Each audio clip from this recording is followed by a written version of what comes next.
What's going on, guys? Cody Marchand here from HydeAndZeke.com, and we're going to get into a Week 7 first look here on Draftkings. Week 6 was kind of weird. Had some really good plays on the site. If you looked at all the people we were high on, most of the people did well. I just did one of the cardinal sins of Draftkings, of daily fantasy football. It is, for me, I'm Eastern time, so it's like 12:45. We got 15 minutes to lock. And you know what? We did all our research all week. We had a set lineup since like Thursday. No new news really changed it, except which solidified the fact that I did want to go Tyreek Hill as my expensive wide receiver. And 15 minutes before lock, I blew up my entire lineup and changed everything. Don't do that. Let's get into Week 7. So, getting right into things, there are 11 games on this slate, which is a little bit better than last week where we had 10. One thing to know is the slate does open up a bit the more games there are. It takes away some of the chalk because there's just more variations of lineups you can use. And it's better for you guys. So let's hop right into things with the quarterback position. We got our boy Deshaun Watson and Lamar Jackson at the top, 7K and 6,800 accordingly. Deshaun Watson is on the road at Indianapolis, which is not, it's not one of the toughest matchups. And Deshaun's been on a pretty serious roll here in the last few games, 31 and 44 points. Obviously, this 12.6 game is not one of those games, but he's throwing the ball a lot. He ran 10 times last game. He's, gone over 40 yards back-to-back weeks. He's got serious weapons. Will Fuller had a case of the dropsies. If he hauled in a couple of those passes, he could have had a much bigger day. But that was against a pretty decent, underrated, in my opinion, Kansas City defense. At 7K, he is rightfully the highest price player on the slate at 27.2 fantasy points a game. Lamar Jackson at home against Seattle. I do like this spot a lot at 6,800. Lamar's just a baller, man. Like 19 carries, 152 yards, touchdown on the ground, 21 of 33 for 236. No touchdowns through the air, but that's all right. 33.6 fantasy points. We will take that. Took their foot off the gas a little bit. The Baltimore Ravens did at the end of this game. Let me open my window. It is warm in this area in my office here, but Lamar Jackson just can get it done in every single way possible. We like him there at 6,800. Damn, we just dove right into the slate, huh? We didn't talk about anything. We didn't talk about last week. We didn't talk about how I did. We talked about, maybe the fact that I tinkered, but we just jumped right into this. Let me know if you guys like that, where it's just all hard-hitting facts. We just talk about players. No backstory. Who cares about Cody? Let's talk about the players. Let me know if that's what you guys like to see. If you're already here, do me a favor, subscribe to the channel if you aren't already. Like the video if you haven't already, if you are enjoying what you're seeing so far. Appreciate you guys. Third quarterback on the slate, Kyler Murray, 6,700. His pricing is kind of weird. Like, he's a great player, and I knew he was going to be good coming into the season. But he's being treated as, like, a high-end QB1, which it's just kind of tough to get to him, right? Like, we all liked him last week. But he was at 6,500, and I did like Matt Ryan a little bit more in this game. I don't think that he scored as many points as Kyler Murray, but I think he might have just had a little bit less because I know that he had 350 in the air, 4 passing touchdowns, so I don't think that he got the 31.8, but I think he did break 30. So same price in a matchup that I did like Matt Ryan a little bit better in. So I went Matt Ryan. Could have gone Kyler Murray. I stacked Matt Ryan with Austin Hooper, so I'd rather have that stack. Kyler Murray gives you that, that rushing floor. 10 carries 2 weeks ago with 93 yards, 11 carries yesterday. Didn't do as much on the ground, but it's just really encouraging to see 8 carries, 10 carries, 11 carries in 3 of the last 4 games. He's going to throw the ball a ton. 54, 40, 43, 32, 32, and 37 pass attempts on the season. He gets a very juicy matchup on the road against the New York Giants. It is kind of tough typically for these West Coast teams to travel all the way to the East Coast to play 1 o'clock games. So it's just one thing to note. I don't know, I don't really put that much weight on that. It's just something to consider when thinking about Kyler Murray's $6,700 price tag. And, if you'd rather have one of these guys he's sandwiched between in Lamar Jackson and Russell Wilson. Speaking of Russell Wilson, playing against Lamar Jackson, 6,600, just a baller.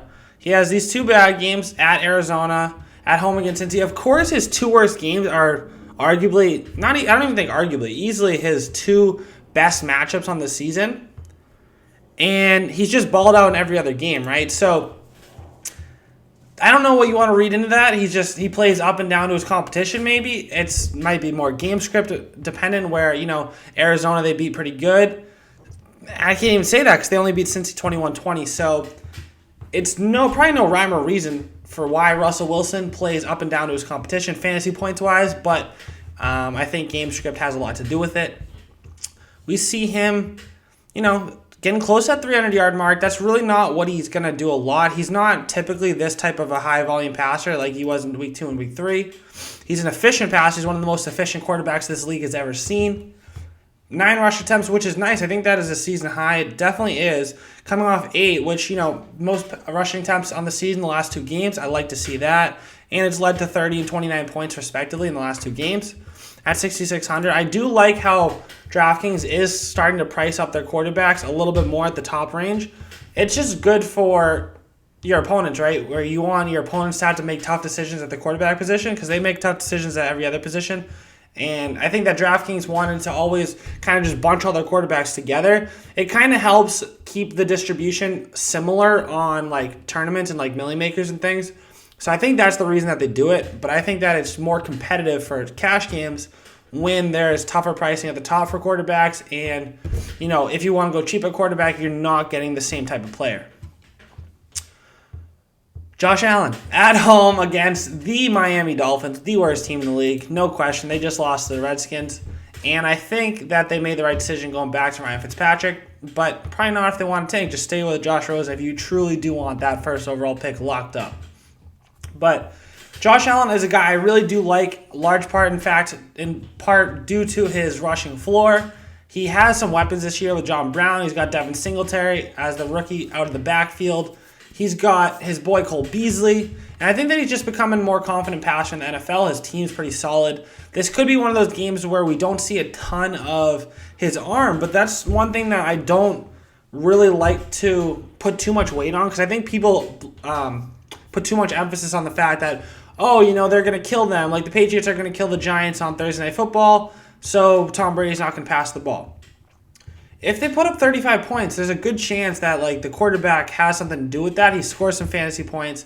And I don't I don't want a quarterback in a 25-point favorite, but I'm confident playing a quarterback in spots like this against this Miami team at home. Josh Allen, it's tough at 6,500. I think that it's just that way because of the pricing, but I do like his upside a lot this week. I think he's a great tournament play because you leverage the field a lot. There's not going to be a lot of Josh Allen, John Brown stacks because of where he's priced, and when you can get up to Russell Wilson and Tyler Lockett pretty similarly, that's where there's going to be much higher ownership. So I'd be looking to stack Josh Allen with John Brown in a GPP setting. And let me just start speeding up through these a little bit. I know I do this every single week where I start putting a ton of emphasis on the first few names, and I don't get too far down the list. So let's go right into it real quick. Aaron Rodgers at home against Oakland. He has not been an amazing fantasy football quarterback. It's mainly because he has 6 passing touchdowns on the season, and he doesn't have a rushing score. So 6 touchdowns. As a quarterback, you need touchdowns, and he's just not getting it done too well. As a passer, Aaron Jones is getting it done. Their defense is getting it done. And I don't know if we're going to have to see a vintage Aaron Rodgers game in that one. So, all right. See, that's why I'm not allowed to have the window open. I just have to suffer in the heat. It's all right. Matt Ryan, we did play. Let's see if he beat that 30. Oh, he did outscore Kyler Murray. Interesting. So I did make the right play between these two. Had an awesome game, 30 of 36 with 4 touchdowns for 356 yards, 0 picks. He was definitely not the reason that the Falcons lost this game. I would be surprised. I know it's Monday afternoon right now. We haven't heard anything, but I would be surprised if his coach still has a job next week. We'll see what that does to how this offense performs, what they want to do, who comes in. But Matt Ryan still has an amazing floor. The Rams defense, yes, it is going to be tough because the offensive line of the Falcons is not giving Matt Ryan a ton of time on those super tough D-lines. And against, Aaron Donald, that's some of the premier D-line you're going to see. But at 6,300, he's averaging 27 fantasy points a game. Definitely not fading Matt Ryan. Goff in the number 1 matchup versus ATL. It is Goff on the road. Goff just looks putrid against the number 1 defense in the league. Number 2 defense in the league in the San Francisco 49ers. Everyone who wants to crown them, I'm going to stick with the Patriots as the top defense in the league so far. But, he was just awful. 2 points in this game. He has been worse on the road this season. But ATL is as friendly as it gets, as you can see with the 32nd opposing rank when it comes to the quarterback position. Daniel Jones in a great matchup at home against the Cardinals. I like Jimmy G at Washington for $6K. Kirk Cousins, 5,800. Jacoby Brissett at home against Houston. Phillip Rivers, Andy Dalton. Gardner Minshew at 5,400 does make me want to come back to the well. I was very close to going here last week for cash, but I did get up to Matt Ryan because there was so much value on the slate. And I'm glad I did because Gardner Minshew in a smash spot against one of the worst defenses against the quarterback for fantasy just shut them down. The offense looked really bad. But the thing is, we know what he can do with this 374-yard performance. This is a good matchup at Cincinnati. I think they're going to be able to move the ball a lot. 5,400, I do want to have some exposure there. Probably a lot of exposure there, to be honest. But that's just early in the week. I like Matt Stafford. Tough matchup at home against the Vikings. Mitch Trubisky, if he's healthy, that's a good spot for 5,100. And we don't know who's going to start here between Marcus Mariota and Ryan Tannehill. Both have pretty decent matchups, right? While the former Dolphins quarterback was a little more efficient in the end, Tannehill had no more success moving the Titans' offense than Mariota did. Before he got the hook, it's not clear yet, so Vrabel has made a decision, so we're just going to skip that completely. For right now, let me just get some exposure to Gardner Minshew, please. Thank you. Let's finish out the onesie positions after quarterback. You know what we do. We go right down the line to DSTs. Again, they do have some under 2K defenses in the Dolphins, Redskins, and Raiders. Probably won't get to any of them. My favorite matchups this week, let me just take a look at what I was looking at before. I do like the Lions a lot. And I know that, Kirk Cousins just looked like a baller the other week, right? But look, they're getting 8.5 points per game, which is one of the top on this list. Like, if I just sorted this list by fantasy points, the Lions are 7th, right? So if we just do it like that, that's not bad. Let's go back to normal.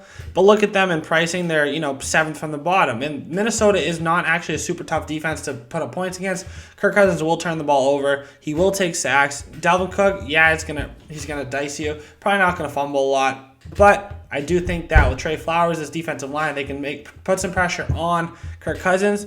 I like the price that I get at 2,300. I will start there for my defense. Tight end position, let's get to it. One thing before I even scroll past him, because I didn't even know he was going to be back this week, is Hunter Henry at 4K. I don't know why he's priced at 4K, honestly. Came back at 8 catches for 100 yards and 2 touchdowns.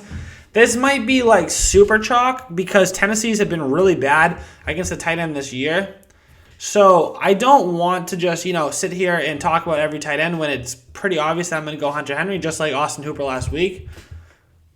He was fine. He led the team in targets. Well, maybe one behind Mike Williams. But Phillip Rivers is going to be upset after that game. Yes, we don't like to see LA teams traveling to the East Coast. At least it's a 4 o'clock game. But at 4K, Hunter Henry most likely will be my highest owned player on the slate at every position. Let's just look at some players around him. I do like Gerald Everett. I think that he's going to be pretty low owned after, this awful game by Goff. But he still had 5 targets, including a deep one down the side with 2 minutes to go in the game. I think this is just a bad game for the entire offense, so I'm not going to put too much stock into it. Gerald Everett's still playing very well at 3,700. You can get a lot of leverage off of the Hunter Henry owners for GPPs. But in cash, it's pretty hard to avoid Hunter Henry there. I would love to pay up for Austin Hooper still at 5,300. And probably the best matchup of the day is Evan Ingram, if he can be healthy for this game at home against Arizona Cardinals. The flow chart. They still give it up to the tight ends. Austin Hooper just went bananas against them for a touchdown. 111 yards, I think, receiving. Don't quote me on that until we get to him. But Ingram is a beast. This is a perfect matchup for him. This is what they want to run. This is who they want to get the ball to. 6,500, I will be paying up for Evan Ingram a lot, unless, in GPPs, unless he's not healthy. So we really want him to be healthy. George Kittle's a beast. Pretty nice to get some low-owned tight ends that have the skill of George Kittle, which I think he will be low-owned this week at 6,700. Another 8-target game. That's 3 weeks in a row, but he caught all 8 of them for 103. Another 21-point day. just getting better as the weeks go on. And Austin Hooper at 5,300, 8 targets, 8 catches, 117 yards and a touchdown, 28 points, another monster day, 19.3. I think this is your overall tight end 1. In total points, maybe not on points per game. Yeah, Hunter Henry here at 21.5. But we'll definitely start with Hunter Henry at the tight end position. And now let's get into the meat of our lineup. We have 6,400 for an average salary.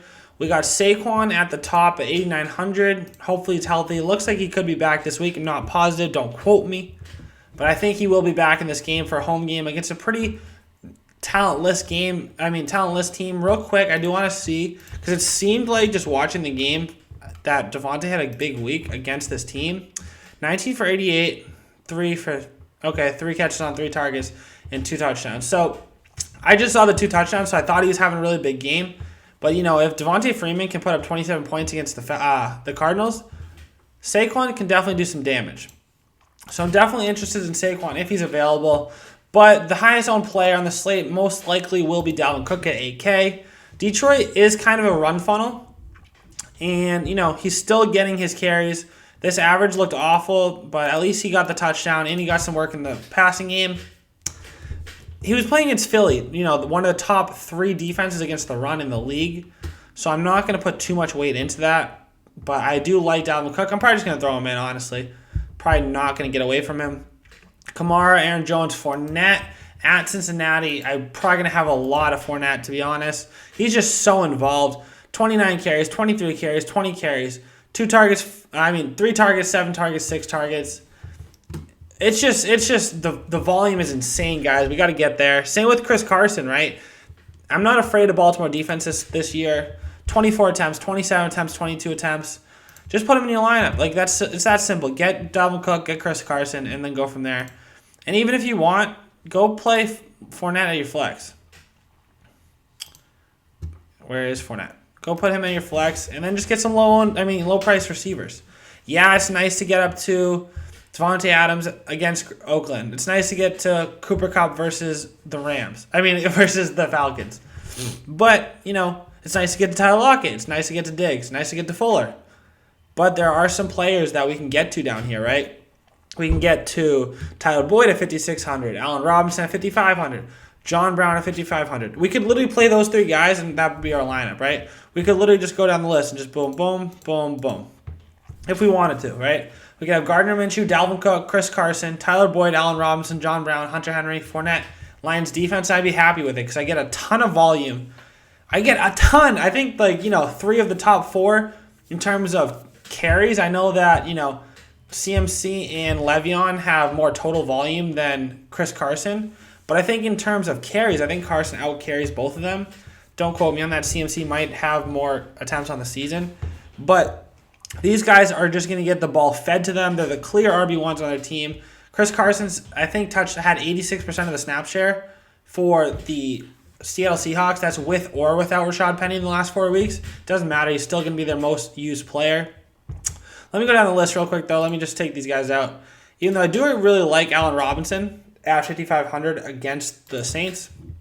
Let me just go down to see what else we got down here. Marvin Jones, Geronimo, DK. Ooh, we like DK a lot with no Will Dissly. He already has 7 end zone targets this season, which I think is tied for the league lead with Cortland Sutton and Emmanuel Sanders. It's risky in cash. It's definitely risky. But I like that a lot. I like DK. I'm going to be very high on DK, I think. I think I'm going to be overweight on the field. You know what I saw a lot of was on tape. 12 targets, right? I owned Tyler Boyd, which was ridiculous. Great smash spot. And, of course, on tape gets 12 targets. But this is interesting, right? So, just make sure that, AJ Green and John Ross don't play this week. And on tape at 4,500 could be a great play. But where I'm really looking is Mike Williams, BMW, Big Mike Will, here at 4,600. Look at him the last 2 weeks, 13 and 10 targets, led the team in targets both games. And it isn't a great matchup, but the thing is, he's due for some positive touchdown regression. We see how much of a beast this guy is in the red zone. 10 touchdown receptions last season. 0 on this year. 23 targets in the last 2 weeks. If you're telling me that's not due for some positive touchdown regression, I'd say you're lying. 4,600, I do like that price. On Tate, what else? Corey Davis, depending on quarterback. Nothing really down here. So let's pick between BMW and DK Metcalf. How about since we have Hunter Henry, we go with DK because we do like this matchup a lot. And let's see if we go on Tate. Can we get up to who I'm looking for? Cooper Kupp. I had Cooper Kupp in cash this week. 6 targets, 4 catches for 17 yards. It was that type of game. But he led the team in targets with 6. That was middling total of 6. Was easily his lowest of the season. Just such a good bounce back spot, right? I don't want to have no ownership of Rams. But I don't think that I'd want to force him in just like in this type of build. What else could we do? What else we could do is something like this, right? Where we got up to one of the top quarterbacks. We could stack, say, Russell with his quarterback with his DK, or we could stack. We could run Lamar naked, 6,800, and then get to Auden Tate and Allen Robinson, or Larry Fitzgerald.